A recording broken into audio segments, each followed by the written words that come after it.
Assalamualaikum warahmatullahi wabarakatuh. Selamat pagi, selamat siang, selamat sore, selamat malam. Terserah bagaimana Anda menontonnya di waktu yang mana.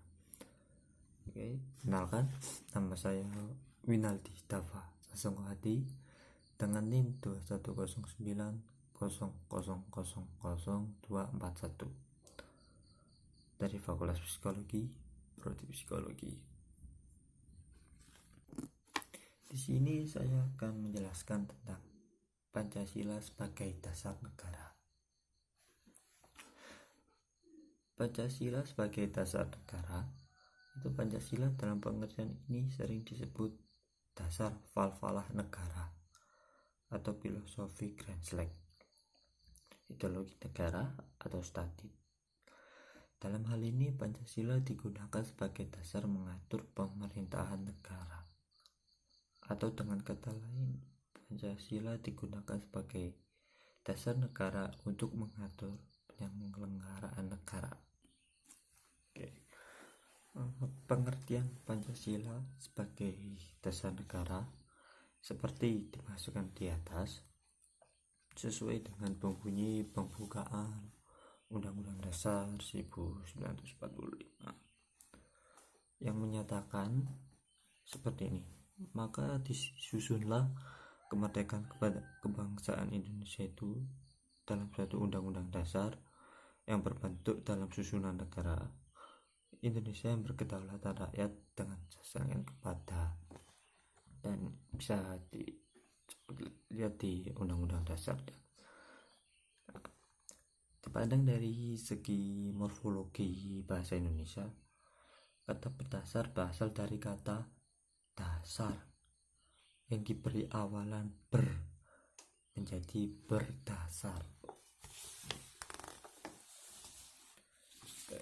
Dari sudut sejarah, Pancasila sebagai dasar negara pertama diusulkan oleh presiden pertama kita, yaitu Pak Insinyur Soekarno pada sidang Badan Penyelidikan Usaha-Usaha Kemerdekaan Indonesia atau dulu disebut BPUPKI pada tanggal 1 Juni 1945, yaitu pada waktu BPUPKI dalam rapatnya mencari filosofi Grand Slam untuk Indonesia yang baru yang ingin merdeka, maka diputuskanlah Pancasila sebagai dasar negara. Sejak saat itu pula Pancasila digunakan sebagai nama dari dasar falsafah negara dan pandangan hidup bangsa Indonesia. Meskipun untuk itu terdapat beberapa tata urut dan rumusan yang berbeda, secara rumusan Pancasila itu tidak dapat dipisahkan dengan sejarah perjuangan bangsa Indonesia dan tidak dapat dipisahkan dari sejarah perumusan Undang-Undang Dasar 1945. Pancasila sebagai dasar negara, hal ini berarti bahwa setiap tindakan rakyat dan negara Indonesia harus sesuai dengan Pancasila yang sudah ditetapkan sebagai dasar negara tersebut. Hal ini mengingat bahwa Pancasila mempunyai fungsi dan peranan yang sangat luas dalam kehidupan bermasyarakat, berbangsa, dan bernegara. Pancasila dipandang sebagai dasar negara Indonesia karena di dalamnya itu mengandung beberapa asas yang dapat dilihat. Ya, contohnya ini ada 5 asas yang sebagai asasnya Pancasila. Yang pertama itu ada asas ketuhanan yang Maha Esa, Yang kedua, asas peri kemanusiaan. Yang ketiga, asas berkebangsaan, asas kebangsaan. Yang keempat, asas kedaulatan rakyat. Yang kelima, asas keadilan sosial. Saya jelaskan satu persatu asas-asas tersebut. Yang pertama, asas ketuhanan yang Maha Esa.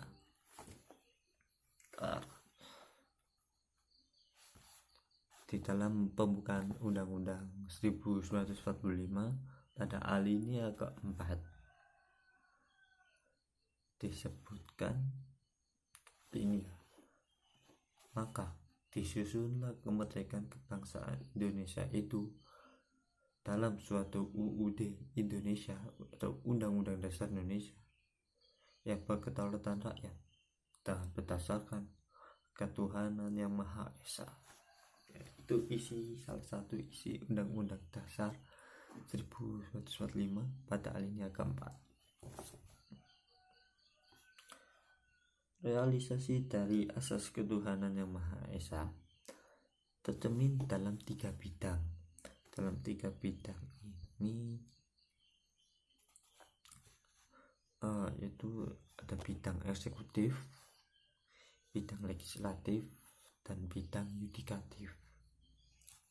Oke, saya akan menjelaskan tentang satu persatu dari ketiga bidang ini.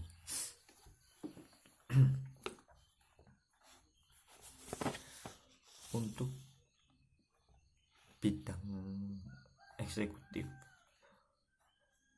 dalam bidang eksekutif dengan adanya Departemen Agama dan segala bagian-bagian lainnya yang mengatur segala soal yang menyangkut agama di Indonesia. Jadi untuk eksekutif ini tentang agama, seluruh agama yang ada di Indonesia itu ada di bidang eksekutif.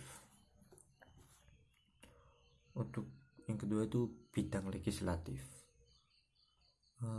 Bidang legislatif ini tercermin pelaksanaannya dalam Undang-Undang Nomor 1 Tahun 1974 tentang Undang-Undang Perkawinan. Ya, itu untuk kita nikah. Untuk bidang yudikatif, ini paling banyak. Bidang yudikatif ini tertuang dalam Undang-Undang Nomor 14 Tahun 1970 yang telah diubah melalui Undang-Undang Nomor 4 Tahun 2004 tentang kekuasaan kehakiman. Pada pasal 4 ayat 1 disebutkan bahwa peradilan melakukan demi keadilan berdasarkan ketuhanan yang Maha Esa. Itu yang ada di undang-undang, dan ini tercermin dalam setiap keputusan peradilan umum di Indonesia. Begitu pula dengan ada kalanya peradilan agama yang khususnya diadakan bagi yang beragama Islam. Ini khusus agama Islam ya, karena mayoritas negara Indonesia ini agamanya Islam. Itu saya ulangi, begitu pula dengan ada kalanya peradilan agama yang khususnya diadakan bagi yang beragama Islam, adalah realisasi dari sila ketuhanan yang Maha Esa. Oke, itu untuk yang dari asas ketuhanan yang Maha Esa. Oke, untuk yang kedua ini ada asas peri kemanusiaan. Asas peri kemanusiaan adalah asas yang mengakui dan memperlakukan manusia sesuai dengan harkat dan martabatnya sebagai makhluk Tuhan. Juga mengakui persamaan derajat, persamaan hak dan kewajiban asasi manusia tanpa membeda-bedakan suku, keturunan, agama, ras, warna kulit, kedudukan sosial, dan lainnya.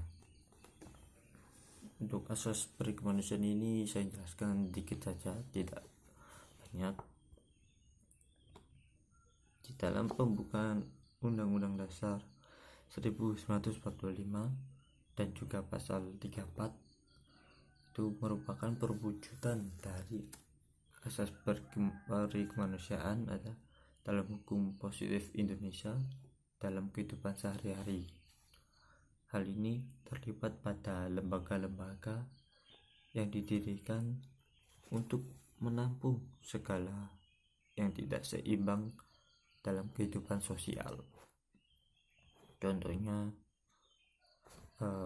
panti asuhan untuk anak-anak yatim piatu, anak cacat atau lansia, ya panti jompo itu.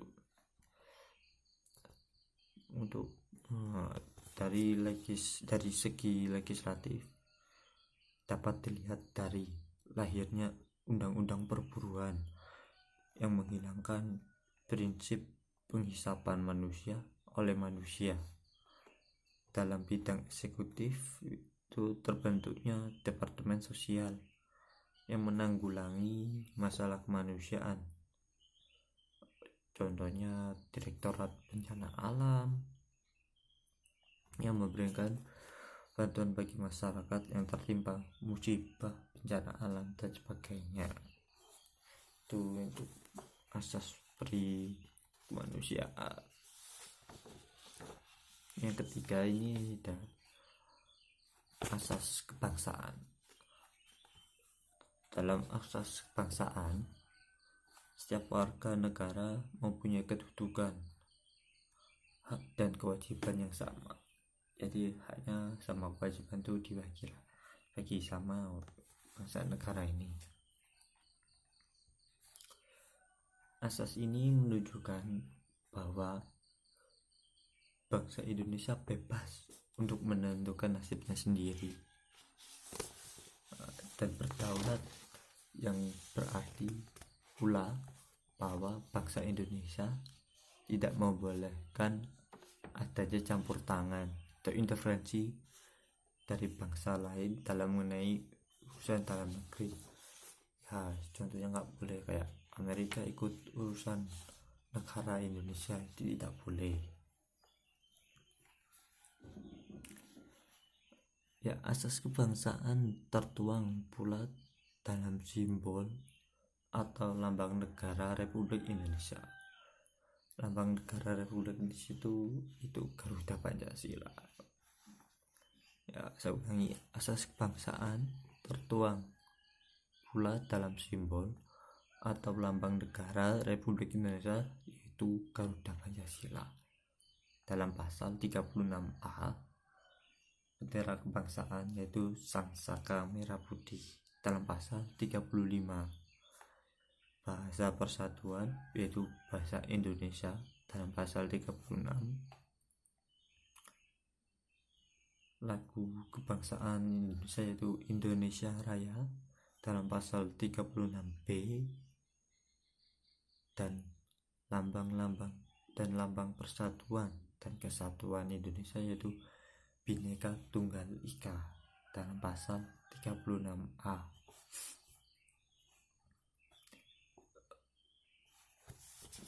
Dalam pasal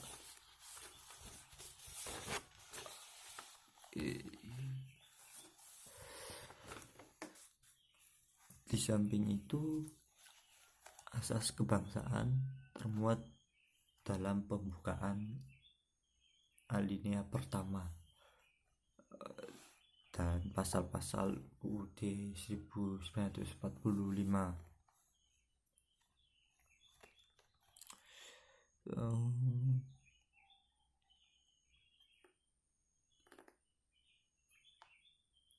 Sebagai contoh, dalam mewujudkan pasal 33 UUD 1945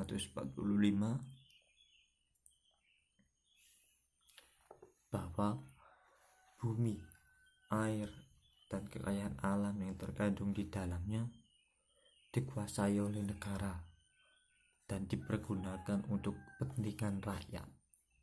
Ya, Hal ini sama juga dalam rangka perlindungan bangsa terhadap pengaruh buruk dari luar negeri, dan juga perlindungan terhadap orang-orang asing yang ada di Indonesia demi kepentingan bangsanya sendiri itu.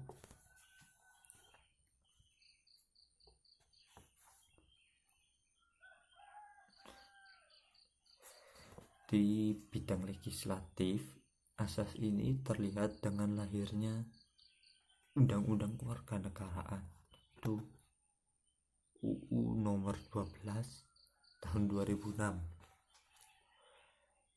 dan Undang-Undang Agraria itu dalam UU nomor 5 tahun 1960 yang berkaitan langsung dengan kepentingan rakyat.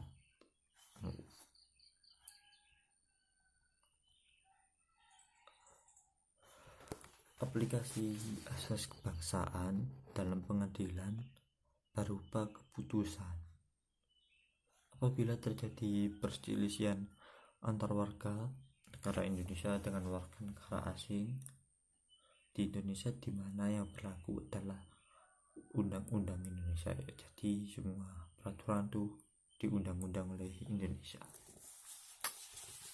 Cukup.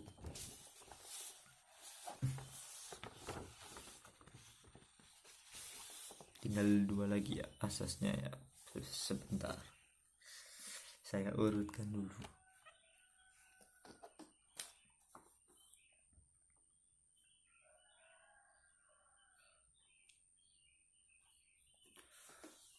Yang keempat ini asas kedaulatan rakyat. Tinggal 2, asas kedaulatan rakyat sama asas keadilan sosial. Tinggal 2. Sebentar.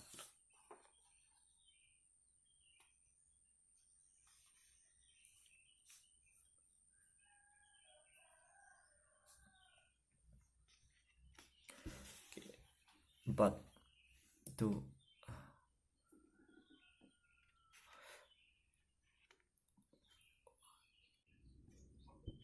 Oke, untuk asas kedaulatan rakyat.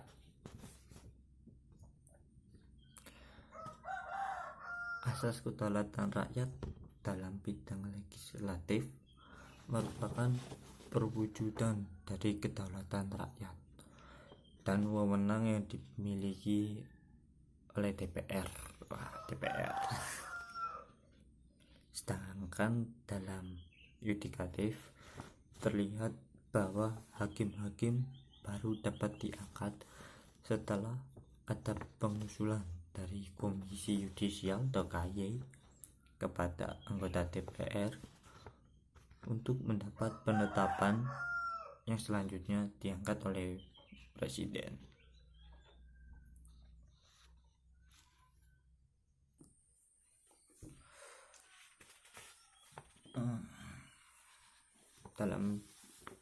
Saya lanjut.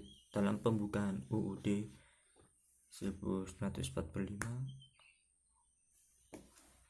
asas ini tertuang dalam alinea keempat. Ya, semuanya dalam alinea keempat, lengkap itu, yang menyatakan maka disusunlah kemerdekaan bangsa Indonesia itu dalam Undang-Undang Dasar Negara Indonesia yang berkedaulatan rakyat. Itu dalam alinea keempat. Bentar.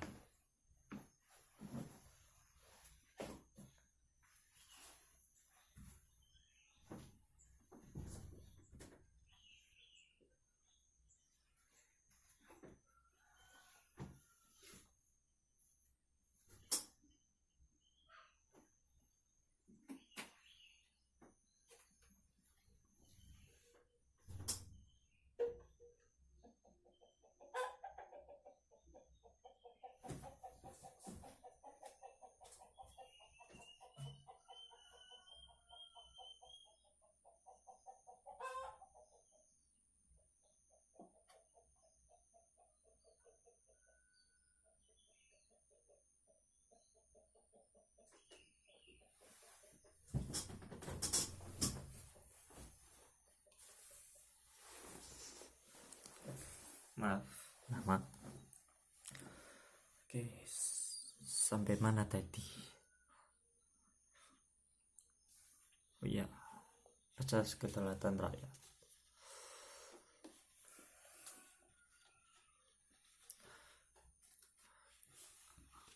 Asas kedaulatan rakyat menghendaki agar setiap tindakan dari pemerintah harus berdasarkan kemauan rakyat. Ya, yang pada akhirnya semua tindakan pemerintah harus dapat dipertanggungjawabkan kepada rakyat melalui wakil-wakilnya. Ya, kayak ya bawahannya Pak Presiden itu.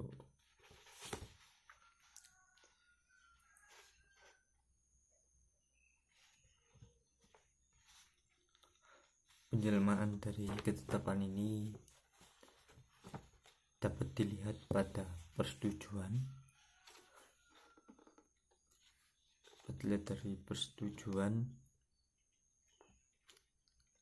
dari rakyat atas tindakan pemerintah. Itu dapat ditunjukkan bahwa presiden tidak dapat menetapkan suatu peraturan pemerintah, tetapi terlebih dahulu adanya undang-undang. Artinya tanpa persetujuan rakyat, presiden tidak dapat menetapkan suatu peraturan pemerintah. Ya, contohnya Omnibus Law kemarin itu yang didemo oleh mahasiswa itu aslinya tidak sah karena rakyat tidak setuju. Harusnya tidak sah ya, yang Omnibus Law ya, bukan mengangkat karena rakyat tidak setuju jadi tidak sah, karena di sini harus terlebih dahulu disetujui oleh rakyat.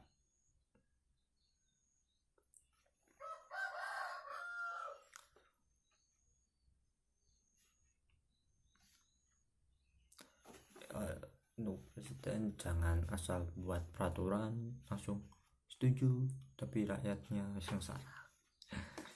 Sedikit memberi kritikan.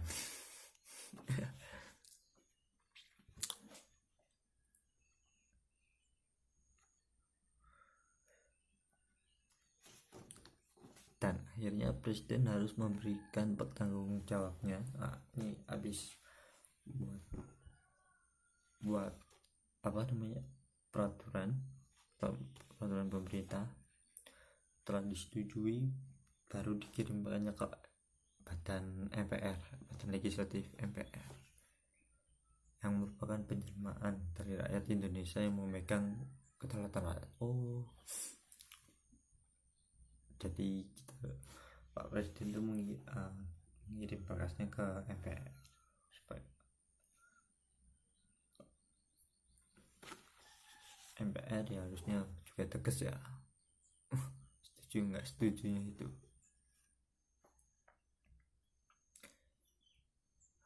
Kejadian asas kedaulatan rakyat ini semakin memperoleh ruhnya dalam era reformasi dengan dilaksanakan pemilu secara langsung, melibatkan rakyat lah pemilu itu, sebagaimana disebutkan dalam pasal 22E Undang-Undang Dasar 1945 pasca amandemen. Bukti kedaulatan yang telah ditunjukkan melalui pesta demokrasi secara langsung merupakan bentuk pengakuan kalau rakyat adalah pemilik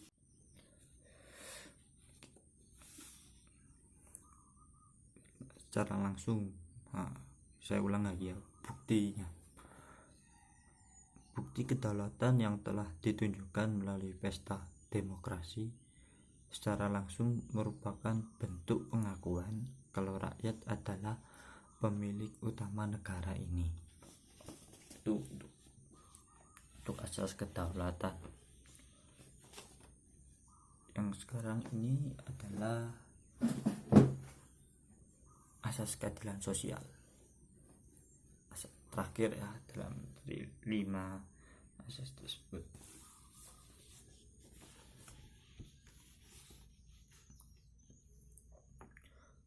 asas keadilan sosial. Dalam bidang legislatif, asas keadilan sosial pelaksanaannya tertuang dalam rangka mewujudkan undang-undang tentang jaminan sosial.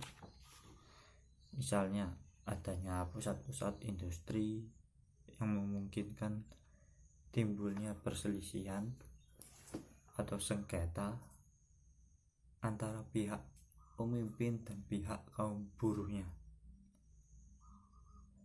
yang perlu adanya suatu badan yang akan menyelesaikan sengketa itu tidak secara sepihak dan sewenang-wenangnya, melainkan dengan berpedoman kepada keadilan sosial yang selalu memperhitungkan nasib kaum buruh tersebut. Jadi dibagi rata keuntungan yang sama pihak pemimpin dan pihak buruh. Tidak ada sewenang-wenangnya kayak kamu buruh, saya pemimpin, sesuka saya. Itu tidak.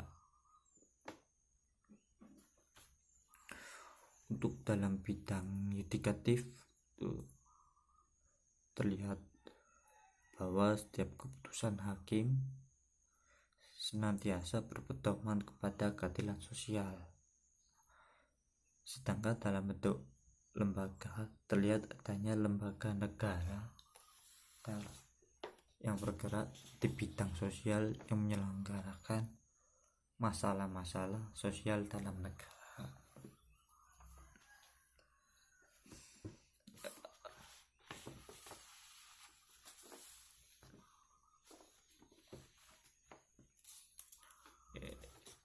Ya, banyaknya lembaga ini. Selain itu, negara sebagai susunan dari seluruh masyarakat, di mana segala golongan, segala bagian, dan seluruh anggotanya berhubungan erat satu dengan lainnya, yang merupakan persatuan dan kesatuan yang organis. Kepentingan individu dan kepentingan bersama harus diserasikan dalam diseimbangkan antara satu dengan lainnya.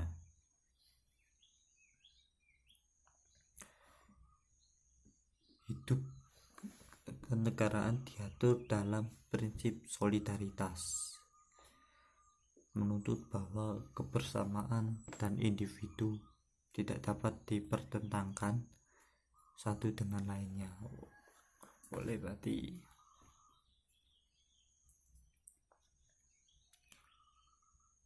negara itu harus dipandang sebagai institusi seluruh rakyat yang memberi tempat bagi semua golongan dan lapisan masyarakat dalam bidang apapun, bagi rata.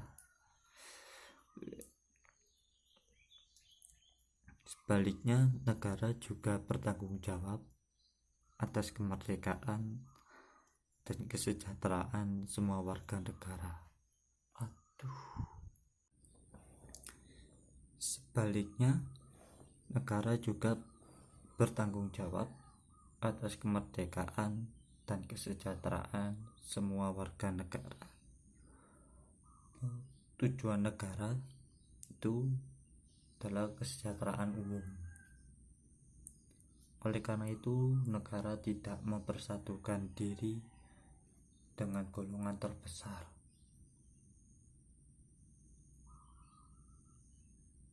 atau menciptakan monopoli dengan pemilik modal besar, juga tidak mempersatukan diri dengan golongan yang paling kuat, melainkan negara mengusahakan tujuannya dengan memperhatikan semua golongan dan semua perorangan.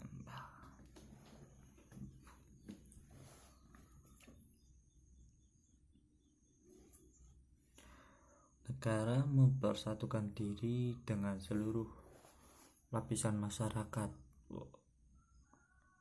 peran negara demikian tidak lepas dari amanat yang digariskan oleh Pancasila. Artinya negara melalui para penyelenggara mempunyai kewajiban untuk mewujudkan perintah-perintah yang didoktrinkan oleh Pancasila. Itu jelasan dari 5 asas. Jadi sebagai warga negara kita juga harus menunjukkan sikap menghargai nilai-nilai Pancasila dalam berbagai kehidupan. Salah satu sikap menghargai nilai-nilai Pancasila adalah dengan mempertahankan Pancasila. Mempertahankan Pancasila artinya kita harus melaksanakan dan mengamalkan nilai-nilai Pancasila dalam kehidupan sehari-hari. Mempertahankan Pancasila berarti kita tidak mengubah, menghapus, atau mengganti dasar negara Pancasila dengan dasar negara lain. Sekian dari saya. Bila ada kesalahan mohon maaf. Selamat siang, selamat sore, selamat malam, terserah bagaimana Anda menonton video ini. Wassalamualaikum warahmatullahi wabarakatuh.